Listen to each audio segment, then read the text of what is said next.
My name is Ruth, and this is my story of how I came to Bethlehem. Long ago, when judges ruled Israel, I was a widow who followed my mother-in-law back to Israel for blessings from the Lord of good crops and a good life again. I was a foreigner, meaning I was not a Jew. I am a Moab. Naomi, my mother-in-law, and her husband and 2 sons came to my town when there was a famine in her town. I fell in love with a Jewish man, fell in love with his family, and fell in love with his God. But sadness fell on the whole family. My father-in-law passed away. Then 10 years later, my husband and his brother passed away. The closeness, the faithfulness, and the God-given values of my in-laws was so deep, I could not leave my mother-in-law, Naomi. I told her many times, "Please don't urge me to leave you. Where you go, I will go. Where you stay, I will stay. Your people will be my people, and your God, my God. Where you die, I will die, and there I will be buried. May the Lord deal with me, be it ever so severely, if anything but death separates you and me." I declared my allegiance to Naomi's God.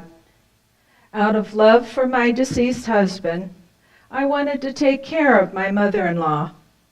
She was going back home to Bethlehem.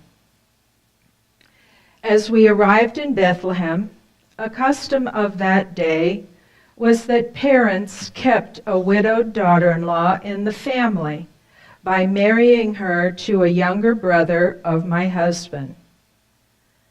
So I was willing to pick up grains left by other reapers in the fields. Since we had no father or husbands to care for us, we had to lean on the relatives. I would go to the fields to pick up whatever was left after the harvest of that field.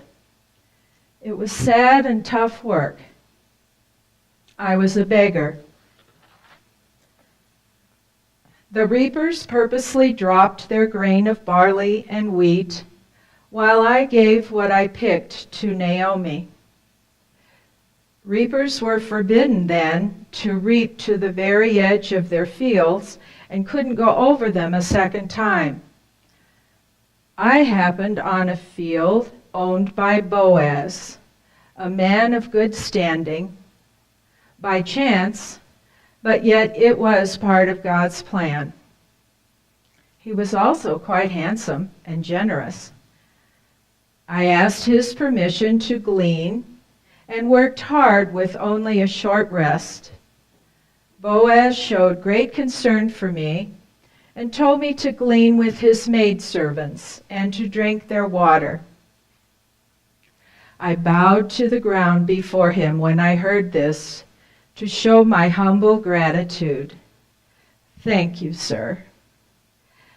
Naomi prayed for blessing upon Boaz for not forgetting the living and the dead. I continued to work in the fields through the barley and the wheat during the April and May harvests.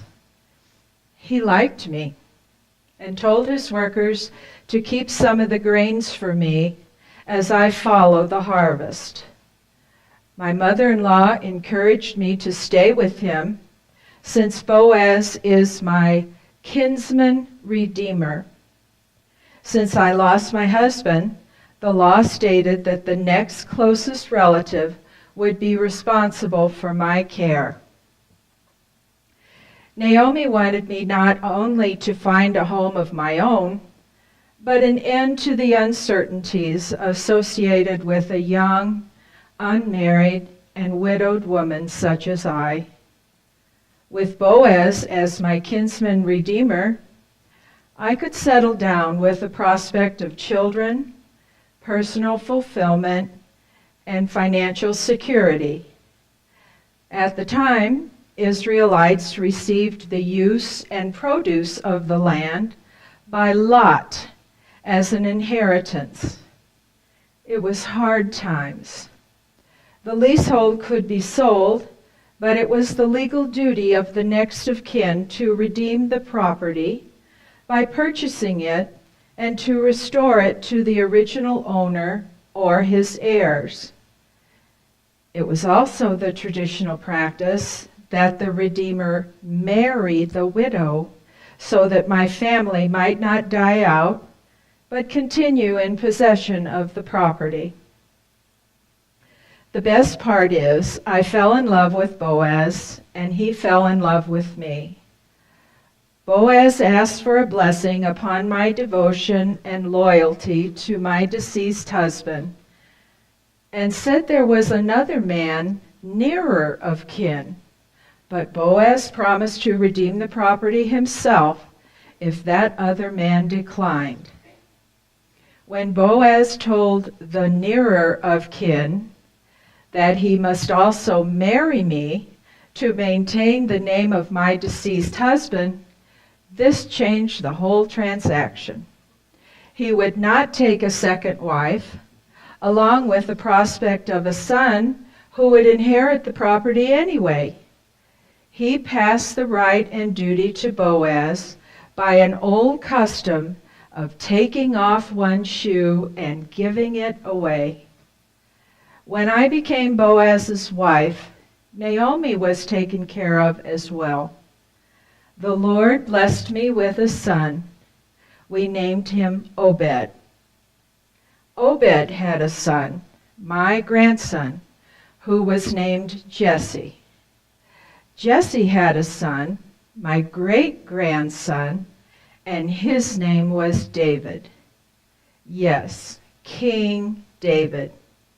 I had taken refuge in the Lord and was blessed for it, a lesson for all. I am an example of restoration by God of what he has taken away after the endurance of trial and suffering. The Lord, in his sovereignty, was working out his plan in my life, who otherwise would have been quite ordinary in my time. The best part of this family is whom you celebrate tonight. Jesus is all our kinsman redeemer. Yes, Jesus is one of my descendants, 30 generations later, to be the real kinsman redeemer of the entire world. God picked me, a foreigner, to be involved with Christmas, the birth of our salvation. And just like God picked me over 3,000 years ago, God has picked you today to be involved with Christmas, to continue and share the real kinsman redeemer for us all. Thank you for listening to my story, and have a blessed Christmas. Let's thank the Lord.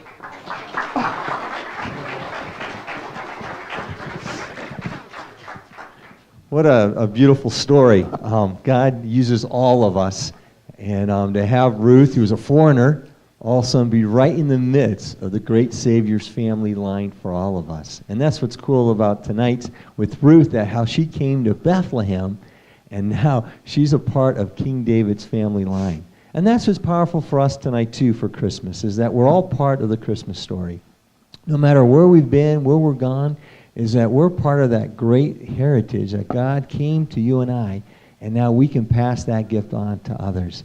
And so thank you, Barbara, for sharing that. A good insight. It's good to hear that story. It's only 4 chapters, and so if you can't sleep later tonight, read that story one more time and just see how God uses Ruth. And being faithful. Despite all the difficulties, she remained faithful to the love of the family, and she was blessed by that, and she was blessing others. At this time,